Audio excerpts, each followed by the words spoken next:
Hello students, welcome to my YouTube channel Amit chemistry classes. आज हम बात करेंगे नीट प्रीवियस ईयर क्वेश्चंस की। तो क्वेश्चन है decreasing order of stability of O2, O2 minus, O2 plus and O2 2 minus. तो हमें कुछ केमिकल स्पीसीज दिए हैं और पूछ रहा है स्टेबिलिटी ऑर्डर में अरेंज करने के लिए डिक्रीजिंग ऑर्डर में। तो ये क्वेश्चन जो है बेसिकली मोलिकुलर ऑर्बिटल थ्योरी से है, स्ट्रक्चर केमिकल बॉन्डिंग से है, मोलिकुलर ऑर्बिटल थ्योरी से। तो अगर हम यहाँ पर बात करें O2 minus, O2 plus, O2 2 minus. तो नंबर ऑफ इलेक्ट्रॉन्स की अगर मैं बात करूं तो O2 में 16 इलेक्ट्रॉन है, इसमें 17 इलेक्ट्रॉन है, इसमें 15 इलेक्ट्रॉन है और इसमें 18 इलेक्ट्रॉन है। अगर इनकी वैलेंस मॉलिक्यूलर इलेक्ट्रॉनिक कॉन्फ़िगरेशन की बात करूं, वैलेंस मॉलिक्यूलर कॉन्फ़िगरेशन की अगर बात करूं मैं, तो इसमें वैलेंस मॉलिक्यूलर कॉन्फ़िगरेशन आएगी पाई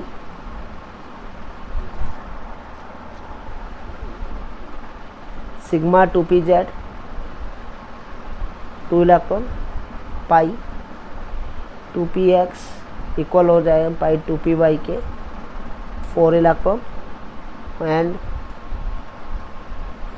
pi star 2px pi star 2py, एक इलेक्ट्रॉन। तो टोटल 2 इलेक्ट्रॉन हो जाएंगे। अब इसमें 17 इलेक्ट्रॉन है तो एक इलेक्ट्रॉन बढ़ा है, तो वो जो बढ़ा हुआ इलेक्ट्रॉन जाएगा वो कहाँ जाएगा, पाई स्टार 2px में जाएगा। तो बाकी तो सेम रहेंगे, sigma 2pz pi star 2px pi star 2py, तो इसमें चला जाएगा। तो यहाँ पर ये इसमें इलेक्ट्रॉन हो जाएगा, तो इसमें ये इलेक्ट्रॉन हो जाएंगे, तो इसमें 3 इलेक्ट्रॉन हो जाएंगे टोटल। इसमें 1 इलेक्ट्रॉन इसमें घटा है, तो घटा है तो किस में से घटेगा, तो पाई स्टार 2py में से घटेगा। तो इसमें जो है वो इलेक्ट्रॉन आएंगे pi star 2px pi star 2py, 1 electron. इसमें 2 इलेक्ट्रॉन बढ़ गए हैं, 18 इलेक्ट्रॉन हो गए हैं, तो एक इलेक्ट्रॉन किस में बढ़ जाएगा, पाई स्टार में बढ़ जाएगा, पाई स्टार 2px और पाई स्टार 2py। तो यहाँ पर बॉन्ड ऑर्डर निकालेंगे। बॉन्ड ऑर्डर की अगर मैं बात करूँ तो बॉन्ड ऑर्डर जो होता है वो हमारा half of number of bonding electrons minus number of anti bonding electrons होता है। तो इसमें बॉन्ड ऑर्डर जो आएगा वो 2 आएगा। जब भी इलेक्ट्रॉन एंटी बॉन्डिंग ऑर्बिटल में बढ़ते हैं तो बॉन्ड ऑर्डर घट जाता है 0.5 से। तो इसमें 1 इलेक्ट्रॉन बढ़ा है, एंटी बॉन्डिंग ऑर्बिटल में बढ़ा है, तो बॉन्ड ऑर्डर घट जाएगा, 2.5 हो जाएगा। तो O2 माइनस में बॉन्ड ऑर्डर 1.5 आएगा। इसमें बॉन्ड ऑर्डर जो है 1 इलेक्ट्रॉन घट गया है एंटी बॉन्डिंग में, तो जब भी एंटी बॉन्डिंग में इलेक्ट्रॉन कम होंगे तो बॉन्ड ऑर्डर बढ़ जाएगा 0.5 से, तो 2 का 2.5 हो जाएगा बॉन्ड ऑर्डर। इसमें 2 इलेक्ट्रॉन एंटी बॉन्डिंग इलेक्ट्रॉन में बढ़ गए, एंटी बॉन्डिंग मॉलिक्यूलर ऑर्बिटल में बढ़ गए हैं, तो बॉन्ड ऑर्डर 1 बढ़ जाएगा, कम हो जाएगा, तो बॉन्ड ऑर्डर आएगा 1। तो O2 2 माइनस में बॉन्ड ऑर्डर आएगा कम, 1 आएगा। तो बॉन्ड ऑर्डर की अगर मैं बात करूं तो बॉन्ड ऑर्डर जो स्टेबिलिटी होती है वो डायरेक्टली प्रोपोर्शनल होती है बॉन्ड ऑर्डर के। जितना ज़्यादा बॉन्ड ऑर्डर उतनी ज़्यादा स्टेबिलिटी। ये हमारा एक रिलेशन होता है बॉन्ड ऑर्डर और स्टेबिलिटी के बीच में। तो सबसे ज़्यादा स्टेबिलिटी किसकी होगी, तो सबसे ज़्यादा स्टेबिलिटी इसमें O2 2 प्लस की होगी। O2 प्लस क्योंकि डिक्रीजिंग ऑर्डर में लगाना है तो सबसे ज़्यादा मैक्सिमम से मिनिमम की तरफ जाएंगे, तो सबसे ज़्यादा स्टेबल इसमें O2 प्लस होगा क्योंकि इसका बॉन्ड ऑर्डर 2.5 है। फिर O2 का होगा क्योंकि इसका बॉन्ड ऑर्डर 2 है। फिर जो स्टेबिलिटी होगी वो O2 माइनस की होगी, इसका बॉन्ड ऑर्डर 1.5 है। और फिर O2 2 माइनस की होगी क्योंकि इसका बॉन्ड ऑर्डर 1 है। तो ये हमारा डिक्रीजिंग ऑर्डर हो जाएगा स्टेबिलिटी का, डिक्रीजिंग ऑर्डर ऑफ स्टेबिलिटी।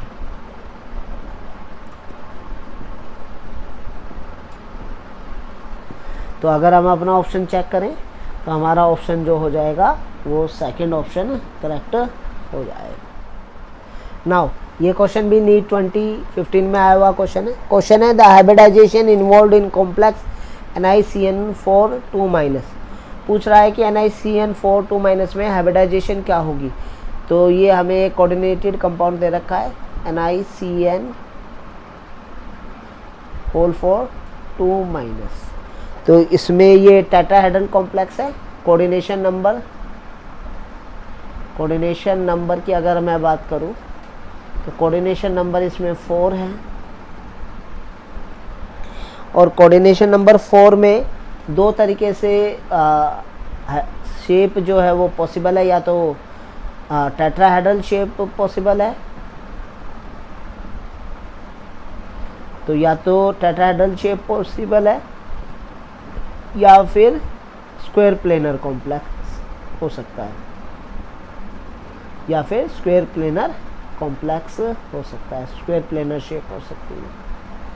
तो अगर टेट्राहेड्रल शेप होगी तो sp3 हाइब्रिडाइजेशन होगी, और अगर स्क्वायर प्लेनर कॉम्प्लेक्स होगा तो dsp2 हाइब्रिडाइजेशन होगी। तो कोऑर्डिनेशन नंबर 4 में ये दो चीज़ें पॉसिबल हैं। तो यहाँ पर हम देखेंगे हमारा सेंट्रल एटम इसमें जो है निकल है, सेंट्रल एटम जो है हमारा निकल है। ऑक्सीडेशन स्टेट अगर हम यहाँ पर देखें, अगर हम ऑक्सीडेशन स्टेट देखें निकल की, तो इसमें निकल की ऑक्सीडेशन स्टेट +2 आएगी। क्योंकि कैसे आएगी, अगर हम निकल की x मान लें और साइनाइड की -1 होती है, तो 4 × -1 = -2 हो जाएगा, तो x की वैल्यू यहाँ से +2 आ जाएगी। तो ऑक्सीडेशन स्टेट जो है वो निकल की +2 है। निकल की जो वैलेंस कॉन्फ़िगरेशन होती है वो होती है 3d8 4s2। तो निकल +2 ऑक्सीडेशन स्टेट में अगर मैं बात करूं तो इसकी कॉन्फ़िगरेशन हो जाएगी 3d8।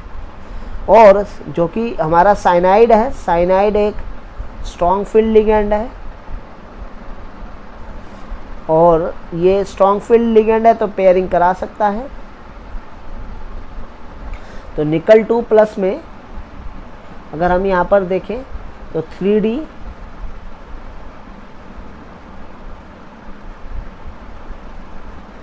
ये 3d ऑर्बिटल है, ये 4s ऑर्बिटल है,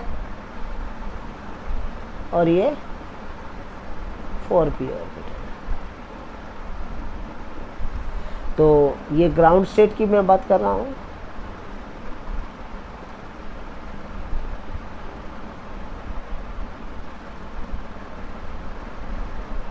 तो ये 8 इलेक्ट्रॉन हो गए। तो एक्साइटेड स्टेट में क्या होगा, क्योंकि जो साइनाइड है वो साइनाइड जो है वो एक स्ट्रॉन्ग फील्ड लिगेंड है, तो वो पेयरिंग करा देगा।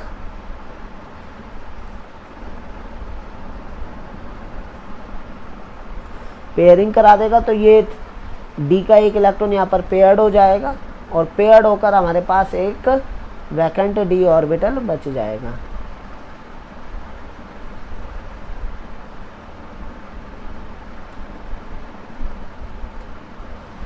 और एक s और एक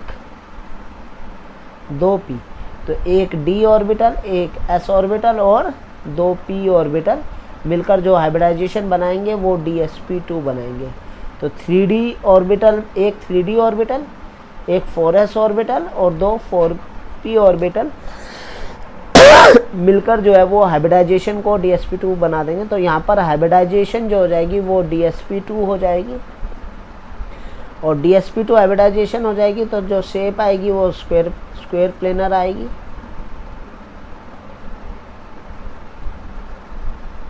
और जो कि सारे इलेक्ट्रॉन पेयर्ड हैं, तो मैग्नेटिक मूवमेंट इसमें जो मैग्नेटिक मूवमेंट आएगी, स्पिन मैग्नेटिक मूवमेंट जो आएगी, जो स्पिन मैग्नेटिक मूवमेंट आएगी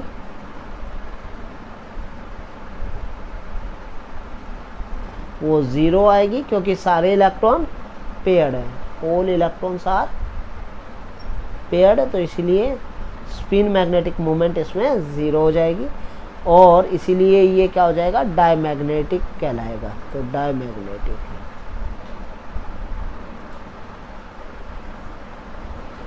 तो जो इसमें हाइब्रिडाइजेशन हो जाएगी वो हमारी DsP2 हाइब्रिडाइजेशन हो जाएगी, तो हमारा ऑप्शन नंबर 2 करेक्ट हो जाएगा। नाउ ये क्वेश्चन भी नीट 2015 में आया हुआ क्वेश्चन है। क्वेश्चन है the sum of coordination number and oxidation number of metal M in the complex MEn whole two C2O4Cl।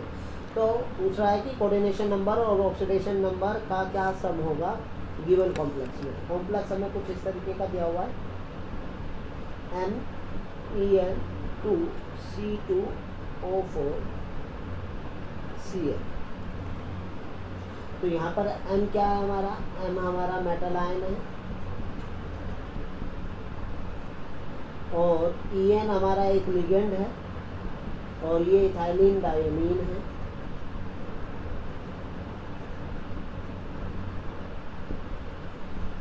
और इसकी जो स्ट्रक्चर होती है वो कुछ इस तरीके से होती है CH2 NH2 CH2 NH2। Bidentate है क्योंकि दो NH2 ग्रुप है और दोनों में नाइट्रोजन के ऊपर एक एक लोन पेयर है, तो ये बाइडेंटेट लिगेंड होता है।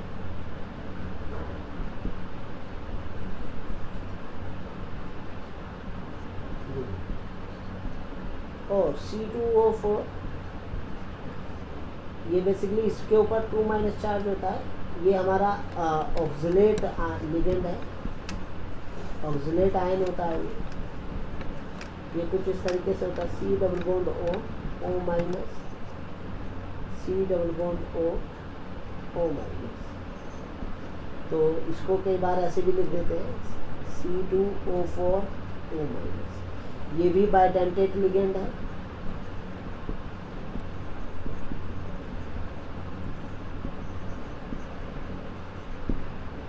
और इस पे जो चार्ज होता है वो 2- होता है।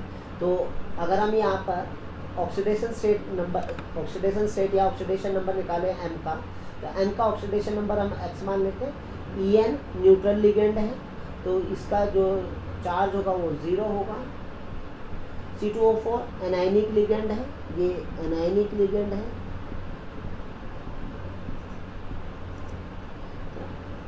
इसलिए इसके ऊपर चार्ज हो जाएगा 2। एक इसके नंबर 1 है तो 1 × 2 और Cl पर -1 चार्ज होता है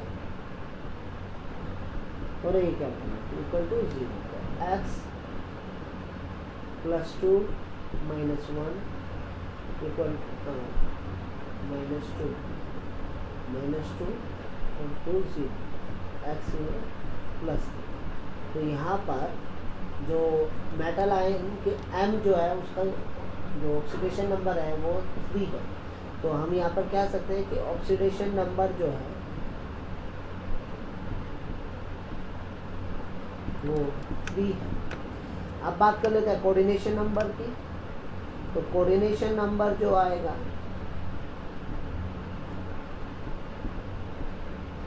तो जो कि En बाइडेंटेट लिगेंड है, तो बाइडेंटेट लिगेंड है तो और 2 इसके नंबर हैं, तो 4 यहाँ से इसकी मेटल आयन की जो कोऑर्डिनेशन नंबर है 4 हो गए और 2 ऑक्सिलेट आयन, तो कोऑर्डिनेशन नंबर इसका 6 हो गया।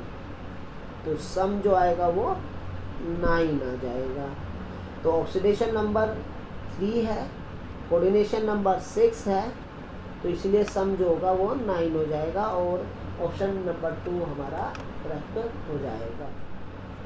नाउ ये क्वेश्चन भी नीट 2015 में आया हुआ क्वेश्चन है। क्वेश्चन है the rate constant of the reaction A2B is 0.6 × 10⁻³ molar per second. If the concentration of A is 5 mole, then concentration of B after 20 minutes is। तो हमें रेट कांस्टेंट दिया हुआ है A2B से 0.6 × 10⁻³ मोलर पर second और A की concentration दी हुई है 5 मोलर और B की पूछ रहा है 20 मिनट्स बाद। तो बेसिकली ये क्वेश्चन केमिकल काइनेटिक्स है। तो हमारी रिएक्शन A2B हुई है, तो A से B गई है, तो इनिशियली ये हमें कितना दे रखा है 5 मोल दे रखा है। इनिशियली ये हमें इनिशियल एट T = 0 टाइम पर ये हमें 5 मोल दे रखा है। ठीक है, अब हम अगर अपना के रेट कांस्टेंट को देखें जो कि हमें दे रखा है 0.6 × 10⁻³ मोलर पर सेकेंड। मोलर पर सेकेंड मतलब मोल पर लीटर पर सेकेंड। ये हमारी के की यूनिट हो गई।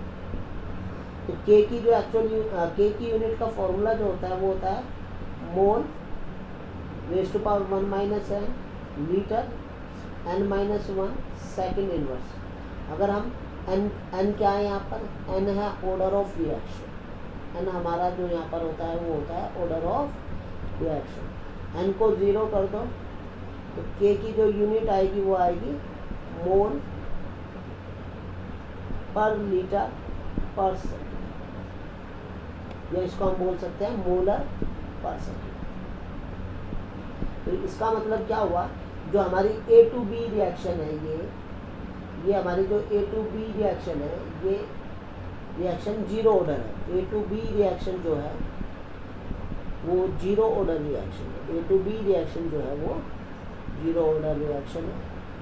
जीरो ऑर्डर रिएक्शन है तो जीरो ऑर्डर रिएक्शन के लिए अगर हम यहाँ पर फॉर्मूला देखें तो फॉर्मूला जो होता है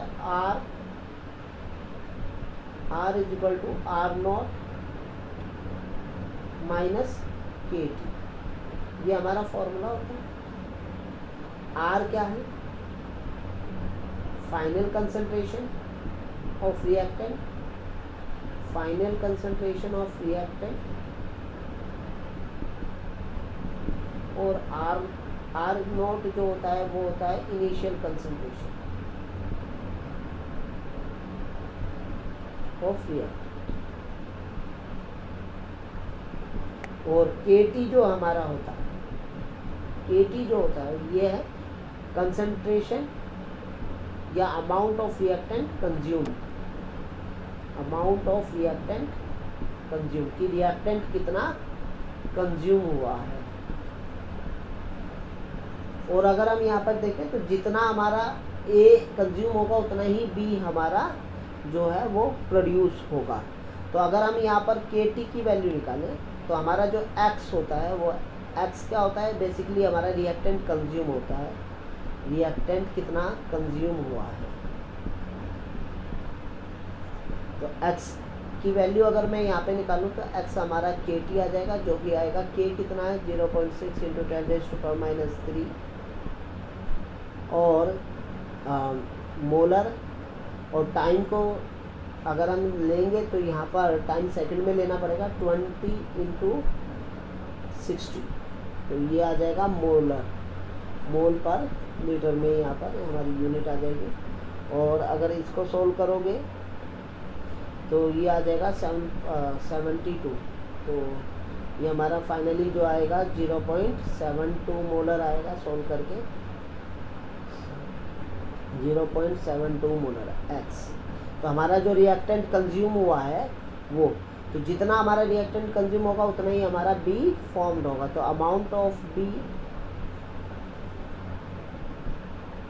फॉर्म, तो B कितना फॉर्म हुआ है वो X के बराबर होगा जितना A हमारा कंज्यूम होगा, जो कि 0.72 मोलर। और एक और बात, जो जीरो ऑर्डर काइनेटिक्स होता है उसमें जो हमारा जो रेट होता है वो कंसंट्रेशन पे डिपेंड नहीं करता, रिएक्टेंट की इनिशियल कंसंट्रेशन पे, हम इनिशियली कितना भी लेते रहे, ठीक है। तो हमारा जो फाइनल आंसर आएगा वो आएगा 0.72 मोलर। तो ए ऑप्शन हमारा यहाँ पर करेक्ट हो जाएगा।